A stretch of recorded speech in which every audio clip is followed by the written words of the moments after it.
Good afternoon, ladies and gentlemen. My name is Brian Hart, the head golf professional here at Gateway, and we want to welcome you back to this month's Tip from the Pro. We're going to talk about bunkers. Everybody's favorite part of the golf course. We've all been there. We've all been having the best round of our life, or a great round, and we find ourselves going through the round, and there you go. We find ourselves in a bunker, and it takes us 3, 4, 5, 6 times sometimes to get out, and there goes your round of golf. What I'm here for today is to show you 3 easy tips to guarantee 100% success in getting out of the bunker every time you find yourself in one. Okay? Step number 1, we want you to get low. We need you to lower your center of gravity. One of the biggest things I always see with amateur golfers is they never get low enough in the bunker to be able to generate enough sand to get the ball out of the sand trap. If you recall, when you hit a bunker shot, the club face actually never makes contact with the golf ball.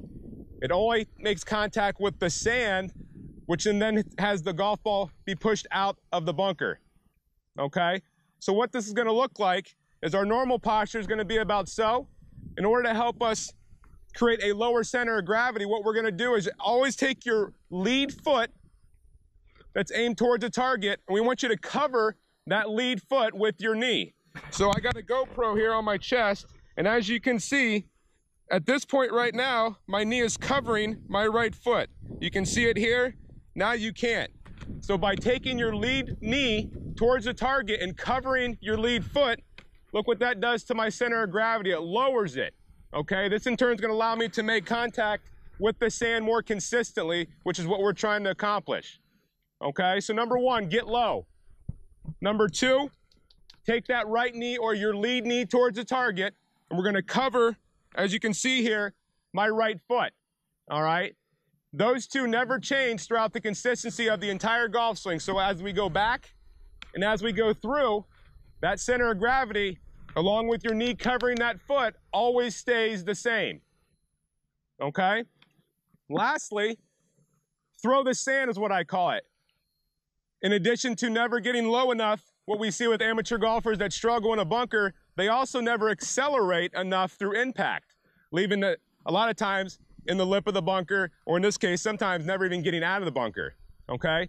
So I call it throw the sand. What I mean by that is I want you to make an acceleration to the point where you take enough sand to where it actually throws it up onto the green. This will ensure that you accelerate enough through the impact zone to allow yourself to get the ball out every single time. Okay, so let's try one. We're gonna get set up. We're gonna lower our center of gravity. We're gonna cover that lead foot with our lead knee.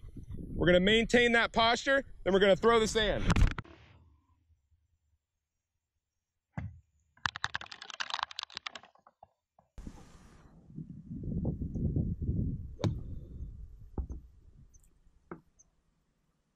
So in conclusion, let's recap. Number 1, get low, okay? Note to self, whenever you feel that you're low, get even lower, okay? Number 2, that lead knee towards the target needs to cover your lead foot all the way through, not only from the backswing, through impact, and up into the follow through, okay? And number 3, throw the sand. If you're not taking sand that's landing on the green, then you're not accelerating enough, okay? So make sure you accelerate with enough speed to allow yourself to throw the sand onto the bunker. So follow these 3 steps, and I guarantee you, you will never find yourself hitting a second shot out of a bunker.